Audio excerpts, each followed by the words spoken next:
Restricting and sorting data. This nugget serves as a continuation from the subject we opened up in the previous nugget in using the select SQL statement. Whereas using select without any filtering is bound to give you, in most cases, too much data back, we're going to learn in this nugget how to limit the row set that returns from a select statement by using the very powerful where clause. Building on top of that, we'll then understand and learn how to sort rows in both ascending or descending order using, again, a fairly powerful and simple to use statement, order by. We'll finish this nugget with taking baby steps into dynamic SQL. We're going to use a SQL Plus and Oracle SQL Developer technology called ampersand substitution. It sounds a lot more complex than it actually is. Basically, it enables you to provide a variable, create and use a variable to, again, make your select statements a bit more dynamic and interactive. A lot of good stuff in this nugget, so without any further ado, let's get to work. Let's get right into the syntax here and learn how to limit rows from the select statement using the where clause. First, the general flow. We know at this point that select always includes two keywords at base. Absolutely required. We have select, then we have, it could be distinct, it could be a column set, it could be expressions, and then we have from, and then our destination or target table or view. Select and from are absolutely required. When you're limiting rows that come back from that initial select statement, we use where and then insert our expression, or formally defined, not an expression necessarily. It's called a condition. Note that the where always follows from. So we have select, from, and where in that order. With respect to conditions that we use with the where clause, we're talking about things like column names and comparison conditions. A comparison condition is where you take, for instance, a column value. Maybe we could have a column in an employees table called salary, and we provide some kind of function, expression, literal value to associate with that condition. Maybe we want to see employee data such that we only want to see employees whose salary is over $50,000 per year. In this case, we would use comparison operators like the greater than sign, perhaps the less than sign, less than or equal to, etc. We'll work with those in the upcoming demo, so you'll see how they work functionally. An example of a literal comparison might be we want to see only particular employees from the employees table. Maybe we want to see select star from employees where last name equals Warner. And this would bring back, I would assume, just a single row that matches this condition. Now there are some gotchas that you need to be aware of when we use the where clause to filter rows in our select statements. Specifically, some newcomers to Oracle get hung up when writing SQL that filters on strings and dates. The string refers to an alphanumeric character sequence. A date refers to, well, of course, a date. Thing you need to remember is that when you're including or referencing string values or alphanumeric values in your where statements, you need to enclose those strings in single quotation marks. The example I gave you in the previous whiteboard, where last name equals Warner, if we omit these single quotation marks, you're going to get an ORA error in response. You need to delimit the strings that way, and that's really what's going on. The single quotation marks let Oracle Parser understand where your string starts and where it ends. Now you might be thinking, at least I hope you are, well, that seems kind of strict. I mean, last name equals Warner. What if we wanted to see all of the employees in a table whose last name begins with W? How would that work? And again, if you're thinking along those terms, congratulations. That's some really good thinking. We're going to discuss that scenario very shortly, so hang on to your hats. The default date format used in Oracle Database 11g looks like this, where you have a two-number date, in this case the 16th, dash, 3 character for the month, dash, and then 2 numbers for the year. So 16 Mar 90. You can change that, of course. This is just the default. And this where clause says creation date equals, again, March 16th, 1990. And we delimit the date with the single quotation marks. Note also that these strings and dates that we're filtering on are case sensitive, such that if Warner is stored in the table in all uppercase and we run this where statement, we're not going to get any results back. So we need need to be careful of case sensitivity in the source table and date format sensitivity. If we do a creation date equals mar-16.1990, again, Oracle's not going to find those records in the table. It's as simple as that. We need to be strict. So this brings up two commands that we've looked at previously. The all-important describe, so you understand the mechanics, the data types and column names in your source tables, and also the select star or select splat, so you can get an idea of the data and how it looks in those source tables. Always as a DBA, and certainly as a database developer, need to be intimately familiar with the data stored in your database. Probably sounds overly commonsensical to you, but it bears repeating. Also, I want you to know that the number data type does not need quotes. So the previous example I gave you, where salary is greater than 50,000, this is what the query would actually look like. We would just have 50000,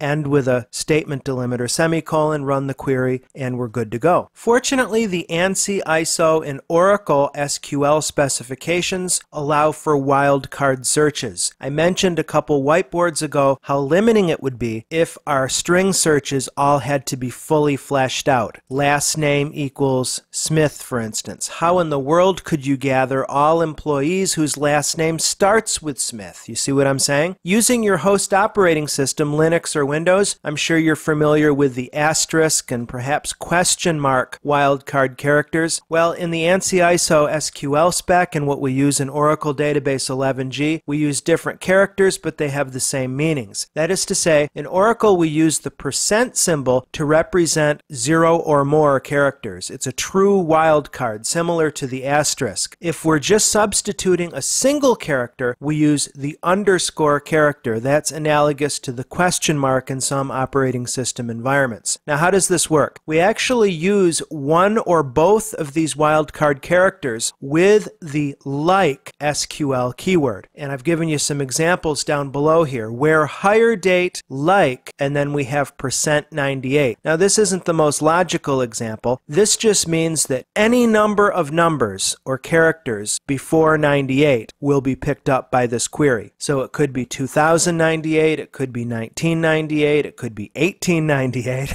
It'd be a long-standing company if you were tracking employees who were hired in 1898, but you get the general idea. It's a really nice way to denote an nth degree of uncertainty. What you're seeing here in terms of the percent mark and the underscore character are the raw beginnings of a larger schema, a larger technology called regular expressions. We're going to touch on regular expressions the tiniest bit later in this course, but it's formally beyond the scope of the SQL Fundamentals 1 course. Regular expressions take wildcard searches and put them on steroids. It's a really good technology to understand. Regular expressions are supported in Oracle and other major RDBMS platforms. They're also, regex as they're called, or regexes, are supported in most programming languages as well. Second example, where last name is like S% is going to answer a query that I'd mentioned a couple times. Show me all the employees in the employees table whose last name starts with S. You see what I'm saying? And remember our rules for string delimitation. We need those single quotation marks around the whole thing. The third example is meant to demonstrate that you can combine the percent sign and the underscore sign together. So what this is saying is find employees whose first name contains one character that could be anything, just kind of a placeholder, ITH, and then anything after that. Again, probably not the most logical example because BITHY, Bithy, might not be the most common last name in the world, but let's say we do have an employee whose, let's make this last name to make it at least a little bit more reasonable. This could be A to Z, ITH, and then any number of characters afterwards. So Bithy would certainly be picked up. If we had a last name Zithman, that would be picked up too. You see what I'm saying? So you have to really think about what you're looking for. I found in MySQL, and you'll probably find this as well, that the second example matches most closely how you're going to use the wildcard search characters in Oracle. But again, your mileage may vary. You'll remember in the previous nugget I gave you the mnemonic acronym, please excuse my dear Aunt Sally, to help us understand the arithmetic precedence rules. This whiteboard serves as a nice bookend to that one and shows us that when we're using using the where clause, which can get pretty hairy actually and pretty complex, especially when we include some operators like and, or, and not. Things can get pretty hairy. So what you're seeing here in this 9-element list is the order of precedence that Oracle Database uses when you have compound where clauses. And it's going to work in descending order such that arithmetic operations have the highest priority. Concatenations are next. We haven't dealt with this yet. We're going to deal with concatenation shortly in a future nugget. Then we have comparisons, greater than, etc., less than. Then we have is null, is not null, like, in. We're going to work with these in our upcoming demo. Between is an important one. This is really, really powerful. We're going to pay particular attention to this operator in our demo. Not equal, not, and then and or. I want to draw a distinction down here. You see I called this out with an exclamation mark, that and operations have precedence over or operations. All right? So that means we could say select star from employees where Sal is greater than 50,000, as I gave you before, and last name is like S%. You see what I mean? Now things can get tough because we could have this and then say or last name equals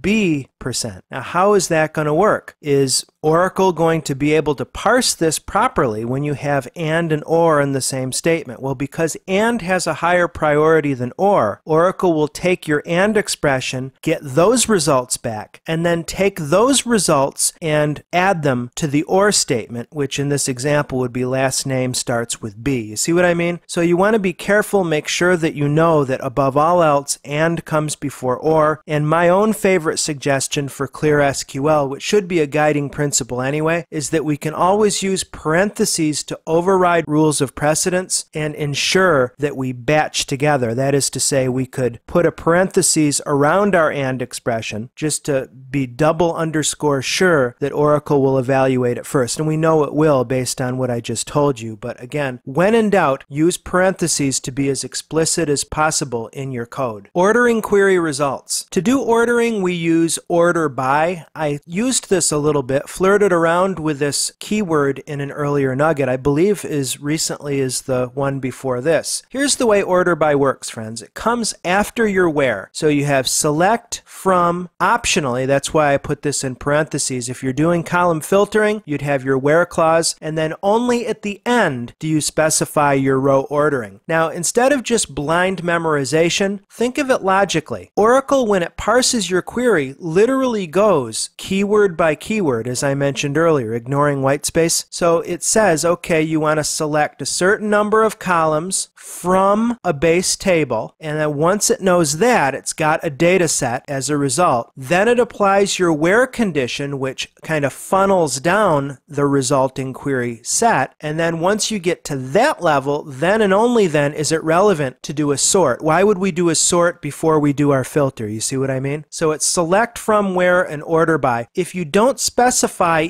ASC or DESC for ascending or descending respectively, Oracle, as do most relational database systems, will default to an ascending sort. So we could do a select star from employees, order by last name, and the results would be alphabetized ascending by that column name. If you want to be explicit again, throw ASC in there. I'm a big fan of documentation and being explicit in said documentation. DESC stands for descending. It's just the opposite, a Z to A sort, or if you're dealing with numbers, largest to smallest.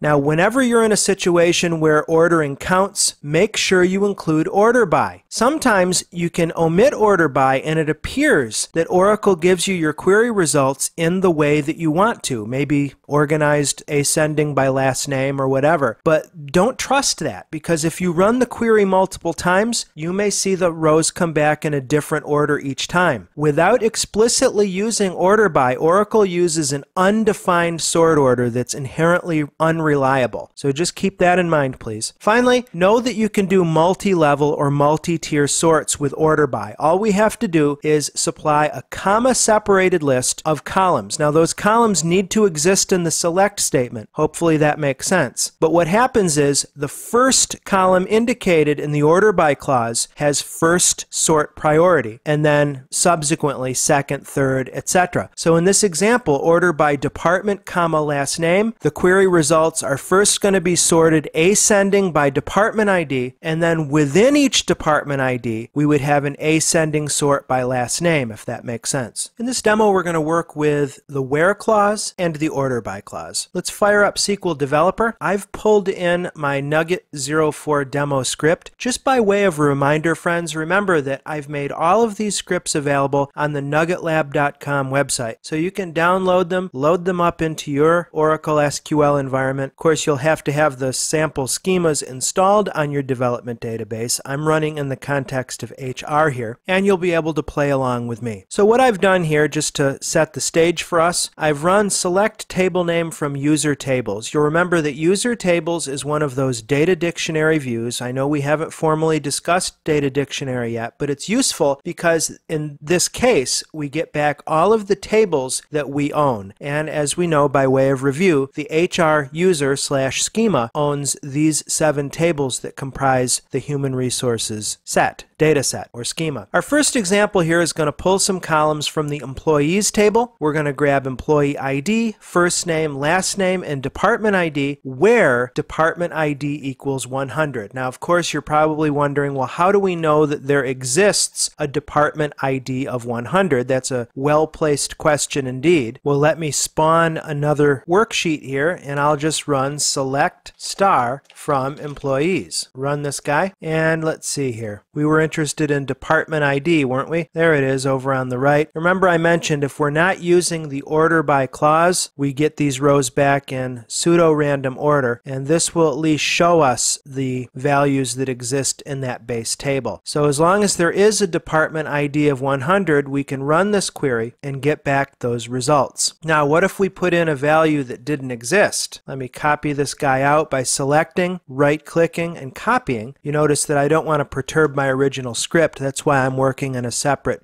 query editor. Let's make this department ID 1100. Well, we just don't get anything back because Oracle tells us just implicitly that there must not be a department ID of 1100 in this table. To do the same thing with another table, why don't we select everything, all rows, all columns from departments, but where the location ID is 1700. Fine. Now it appears in this case that the rows have come back sorted by department ID, but remember what I mentioned earlier, subsequent runs of the query might not give you those rows back the proper way. Here, of course, they are because Oracle has cached the query and is simply pulling those results from cache. But if we want to get jiggy with it, so to speak, we can add the order by clause, which we'll try next, simply by adding a third row to this query and specifying order by, remember code complete, as soon as we hit that space, Oracle SQL Developer kindly gives us a field list. Let's order by manager ID, run the query, and now we have an ascending result set that's sorted not by department ID, which it wasn't to begin with, remember, and we've got the values and then null. Remember, null is an unknown value. There's nothing actually stored there. When we build tables, we can specify whether or not we'll allow a particular column to allow nulls. Some database administrators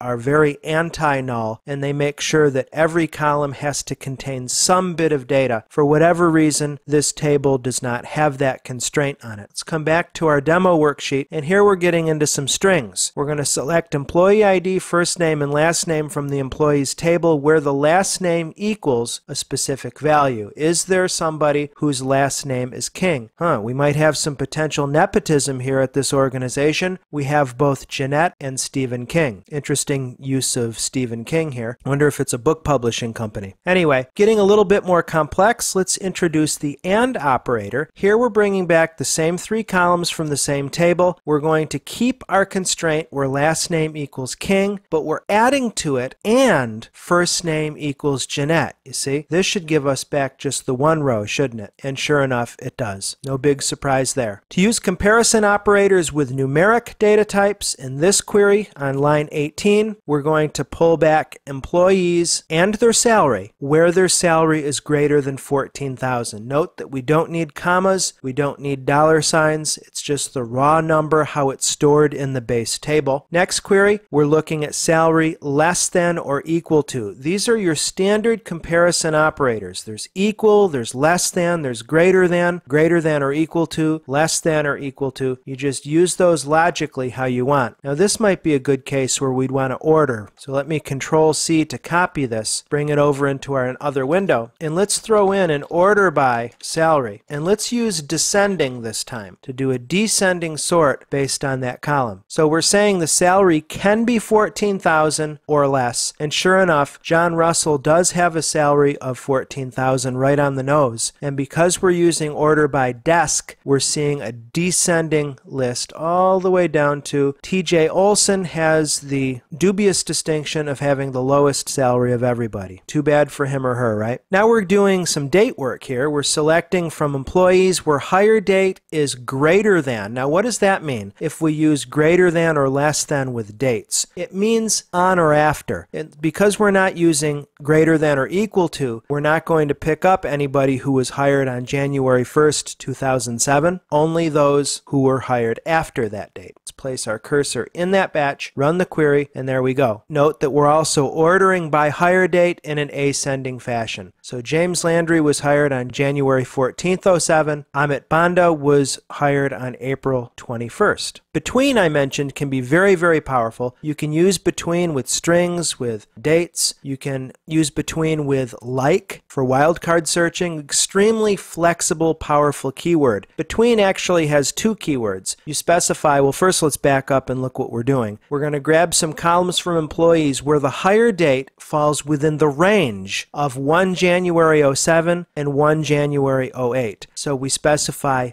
between X and Y. All right, see what we get, and we get those results back. They don't look too good because they're not sorted by hire date. So let's, again, pop this over into our query builder, get rid of the statement terminator, throw in an order by hire date, ascending, and that should give us a little bit better output. There we go. So James Landry again, 14 January, Russell Perkins, December 19th. So over the course of a single year, those were our hires. We can use between and with character strings as well. In this case, we're looking at first name, last name from employees where the last name falls between Chung and Ozer. I'm going to, again, move this guy over. Quite a few folks with Chung on row 1 in the results and Lisa Ozer on line 58. Remember I mentioned that wildcard searches involve the like keyword. One exception to that actually is between. If we wanted to see all the employees whose last name fall between starting with B and starting with E, we can use that wildcard syntax, but in this exception, we don't need like. In fact, if we add like here, we're going to get an error. So that's what this query is looking at, where last name between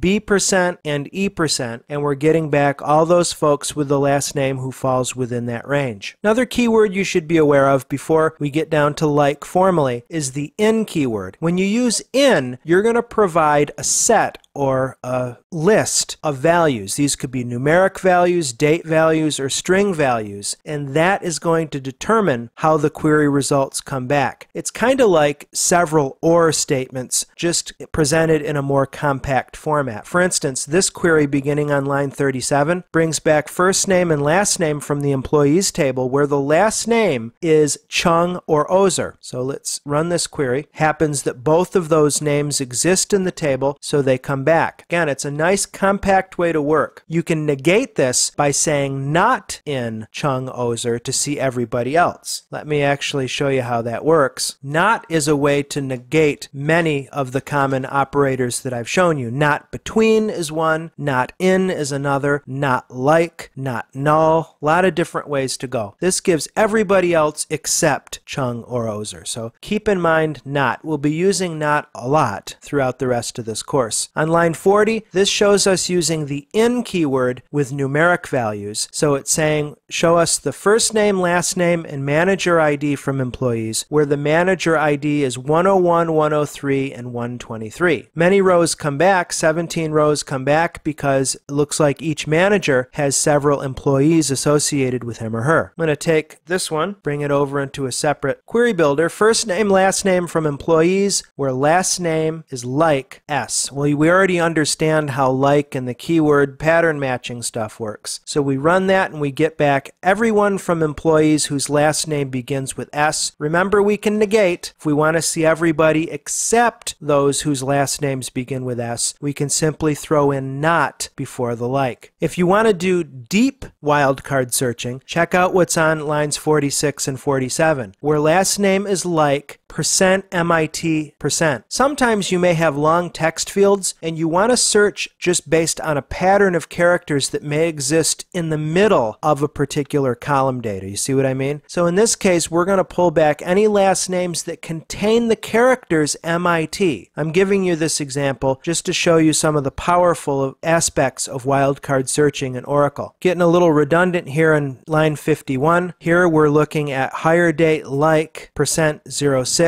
And we're doing an order by hire date just to show the combination of the wildcard like expression along with the order by clause. Remember, I mentioned that some columns allow nulls, other ones don't. A very common query when you're looking at a table and you want to see where there are null values, you can run a where clause that looks like this. Show me employee ID, last name, and commission and percent where the commission is null. So we're going to look at all employees who don't have a commission percentage assigned to their account, you see? And again, we could use not, is not null, to negate this. Line 58, here again we're using the and to create a compound where clause. We want to see employees whose salary is greater than 10,000 and their last name contains an I. Now that should be a pretty wide-ranging query indeed. Looks like there's 5 results there. 62, salary is greater than $10,000 or last name contains S. This is going to bring us back more records, isn't it? In fact, would you expect to see some folks in this query result set whose salary is not greater than 10,000? Yes or no? What do you think? Well, the answer is absolutely yes. And as you can see, the first 9 rows that come back all have salaries of less than 10,000. But remember, or will grab everyone who meets the first where condition as well as those who meet the second. You have to think logically how you want to approach your queries. To test order of precedence, let's look at line 70. We're grabbing first name, last name, job ID, and salary from employees, where the job ID equals IT prog, or the job ID equals SA man, and salary is greater than 10,000. Now remember what we said earlier in the whiteboard portion of this course. I taught you about order of precedence with this. Which comes first? Which has the higher priority, and or? And how will that affect our query results? Well, let's run the query and see. You might think that the or, which gathers all IT progs and all SA mans, should be parsed first, and then the and expression. But remember, ands are evaluated first. Therefore, you want to use parentheses or just understand which of these keywords takes higher priority so that you don't get unexpected results back. 75 shows a reformation of that command in which we explicitly put parentheses around our or statement, and then we compare with salary is greater than 10,000. Our final topic in this nugget are substitution variables. First of all, before we say anything more, what is a variable? Because you may be coming to this subject matter not as a developer or programmer, maybe not even as an experienced DBA, so I don't want to make any assumptions here. A variable is used in just about any programming language with which I'm familiar. A variable is a data bucket, okay? It's a placeholder for data. The reason why I describe it as a bucket is because when you initially define a variable, it may or may not contain any data. Think of a variable as initially an empty box. That box or container could have several different shapes depending upon the type of data that you want to put in that box. You see, you might create a text variable, a number variable, a date variable, and you're only going to be able to pack in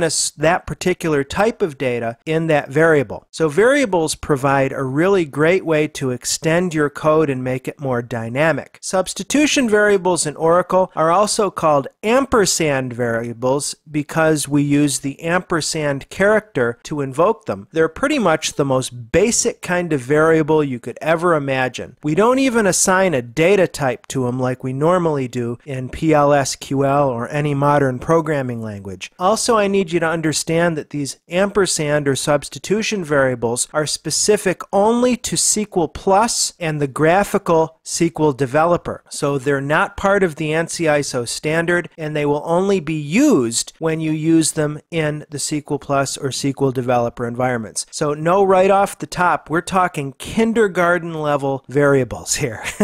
But that having been said, substitution variables can make your queries more interactive and dynamic, because what happens is when we invoke or use a substitution variable, we are prompted at query runtime for a value. So instead of hard coding select star from employees where department ID equals 100, we can provide a variable there in that where clause such that each time we run the query, we can interactively put in a department ID and see the results of those queries. So in my experience, you find a lot of use for substitution variables when you're a developer, a business analyst, and you're having to run many queries substituting different values. It'll save you some typing using ampersand variables at the very least. The way the variables look like, as I said, they're prepended with either 1 or 2 ampersands. If you use just a single ampersand and then an alphanumeric string with no spaces in it, that variable is used once and then immediately discarded by SQL+ or SQL Developer. You can substitute just about any kind of data type. As I said, by contrast to a more formal variable that's used in a programming language, you do not have to specify a data type when you create or instantiate the variable, but you can substitute or swap in any supported data type. That is, if we did our where statement where department ID equals %user_var, we would be expected to put in a number if the department ID column in that table was in fact associated with the number data type. If we supplied an alphabetic string, that query would blow up. So we can substitute dates, even expressions. The difference between a single ampersand and a double ampersand with substitution variables in Oracle Database are that the double ampersand variables prompt once, reuse many. So you could have a complex query such that you prompt the query runner or the individual running the query for the value of the variable, and instead of being prompted again if that variable is used later in the query, Oracle simply knows fill in every occurrence of that particular user variable with what the query runner provided at runtime. You see what I mean? Final thing I want to say, and you'll see this in the demo, SQL+ has a couple internal commands, define and undefine, where you can statically make associations, where you can assign a value to a user variable and use it throughout that session. The variable will be alive either until A, you exit your SQL+ session, or B, you can use the undefined SQL+ statement to remove the value that's currently assigned to that substitution variable. In this demonstration, we'll take a brief look at substitution variables, also called ampersand variables in Oracle. As you see, we're in Oracle SQL Developer again, and I'm working with my demo script. Let's take a look at the simplest case. What we have here on line 83 is we're asking for employee ID, first name, last name, and salary from employees, where the employee ID equals, and then we're providing the substitution